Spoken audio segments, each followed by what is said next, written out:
बिस्मिल्लाहिर्रहमानिर्रहीम। अस्सलाम वालेकुम नाजरीन। तो कैसे हैं आप सब? उम्मीद करती हूँ आप सब खैरियत से होंगे। तो नाजरीन, आज की वीडियो में मैं आप लोगों को अस्तगफिरुल्लाह की मिरेकल स्टोरी बताने वाली हूँ और साथ में इस्तगफार की फजीलतों के बारे में बताने वाली हूँ।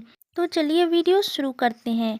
अस्तगफिरुल्लाह की बरकत। अस्तगफिरुल्लाह एक ऐसा जुमला है जो इंसान को अल्लाह के करीब ले आता है और उसकी ज़िंदगी में बेशुमार बरकतें और आसानियाँ पैदा करता है।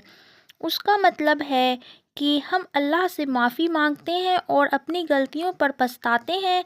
इसका विर्द इंसान के दिल की सफाई, सुकून और रूहानी बेहतरी का ज़रिया बनता है। तो नाजरीन, अस्तगफिरुल्लाह की मिरेकल स्टोरी ये है कि एक बार का जिक्र है कि एक शख्स बहुत ज़्यादा मुश्किलात में घिरा हुआ था।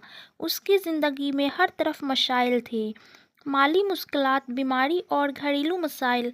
वो परेशानियों के दरमियान बहुत दुखी था और उसके दिल में ये सवाल था कि आखिर क्या करें। एक दिन उसने एक बुज़ुर्ग से सुना कि इस्तग़फ़ार यानी अल्लाह से माफ़ी मांगना दिल की सुकून और तमाम मुश्किलात का हल हो सकता है। उस शख्स ने अल्लाह की रज़ा के लिए बेशुमार इस्तग़फ़ार पढ़ना शुरू किया। वो दिन रात इस्तग़फ़ार करता और अल्लाह की रहमत की उम्मीद रखता।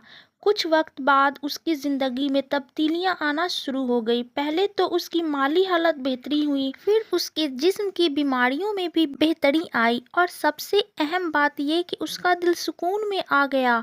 इस्तग़फ़ार की बरकत से न सिर्फ उसकी मुश्किलात हल हुई बल्कि उसकी ज़िंदगी में एक अजीब सा सुकून और खुशी आ गई। उसने ये समझा कि अल्लाह की माफ़ी और रहमत ही इंसान की ज़िंदगी की असल खुशी है। ये एक मौजज़ा था जो सिर्फ इस्तग़फ़ार की बदौलत हुआ।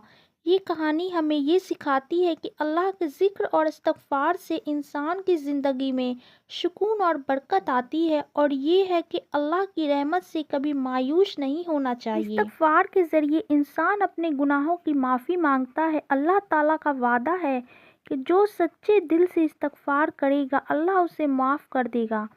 कुरान में अल्लाह ताला फरमाता है, अगर तुम अल्लाह से सच्चे दिल से माफ़ी मांगते हो तो वो तुम्हें माफ़ कर देगा और तुम्हारी ज़िंदगी में खुशहाली लाएगा।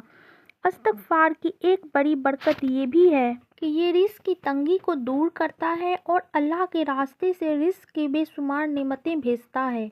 हज़रत नूह अलैहिस्सलाम ने अपनी कौम को इस्तग़फ़ार करने की नसीहत की थी और फरमाया था, तुम इस्तग़फ़ार करो, अल्लाह तुम्हारी मग़फ़िरत करेगा और तुम्हें हर तरफ से रिज़्क़ देगा। इस्तग़फ़ार करने से दिल को सुकून मिलता है और इंसान की परेशानियां कम होती है।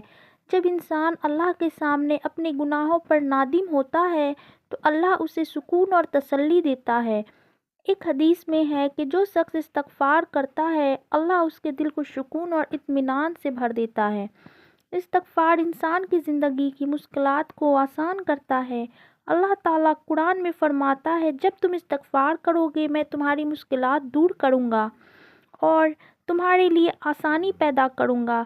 इस्तग़फ़ार की बरकत से इंसान की दुआएं भी कबूल होती हैं। जब इंसान अपने दिल से अल्लाह से माफ़ी मांगता है और फिर उसके बाद दुआ करता है तो अल्लाह उसकी दुआ को कबूल करता है। इस्तग़फ़ार की बरकत से इंसान की दुआएं भी कबूल होती है। जब इंसान अपने दिल से अल्लाह से माफ़ी मांगता है और फिर उसके बाद दुआ करता है तो अल्लाह उसकी दुआ कबूल करता है। इस्तग़फ़ार की ये बरकतें हमें सिखाती हैं कि अल्लाह की माफ़ी की तलब और उसका ज़िक्र इंसान की ज़िंदगी में सुकून, खुशहाली और कामयाबी लेकर आता है। तो नाज़रीन, वीडियो अगर अच्छा लगा हो तो वीडियो को लाइक कर देना। तो मिलते हैं नेक्स्ट वीडियो में, तब तक के लिए खुदा हाफिज़।